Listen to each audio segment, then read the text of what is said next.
তারা মালয়েশিয়া সফর করেছেন। সেখানে মালয়েশিয়ান কর্তৃপক্ষের সাথে একটি ইতিবাচক আলাপ আলোচনা হয়েছে এবং তারা আশ্বস্ত করেছেন যে খুব দ্রুতই বাংলাদেশিদের জন্য মালয়েশিয়া যাওয়ার পথটি খুলে দেবেন। মাননীয় প্রতিমন্ত্রী জনাব মোহাম্মদ নুরুল হক। মাননীয় স্পিকার, আপনাকে ধন্যবাদ। মালয়েশিয়ার খাদ্যাভ্যাস, আবহাওয়া এবং সংস্কৃতিগত মিল থাকায় বাংলাদেশিদের একটি পছন্দের কর্মস্থল মালয়েশিয়া এবং আমাদের একটা বড় শ্রম বাজারেরও জায়গা।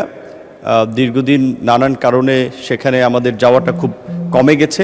বলা চলে যে মোটা দাগে যে সমস্ত প্রতিষ্ঠানগুলো আমাদের কর্মীদেরকে নিত, কিছু জটিলতার কারণে সেটি বন্ধ আছে।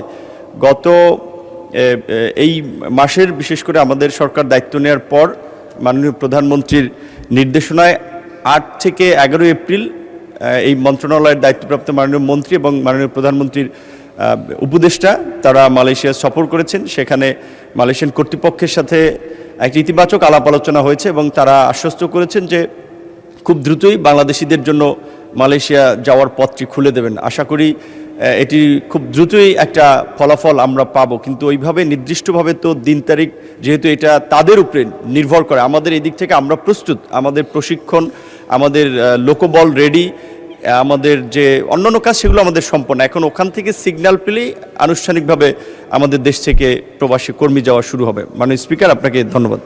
ধন্যবাদ মাননীয় প্রতিমন্ত্রী। প্রবাসীদের জন্য নির্মাণ হচ্ছে দেশের প্রথম স্মার্ট সিটি, যেখানে থাকছে স্কুল, মসজিদ, হাসপাতাল, সুইমিং পুল, হেলিপ্যাড, পাঠাগার, জিম, সুপারমার্কেট, শিশু পার্ক সহ সকল নাগরিক সুবিধা। মাত্র 30 লাখ টাকা বিনিয়োগে মিলছে আকর্ষণীয় ফ্ল্যাট। প্লাটিনাম ইনভেস্টরদের জন্য ঢাকা বিমানবন্দরে ভিআইপি প্রোটোকল সুবিধা।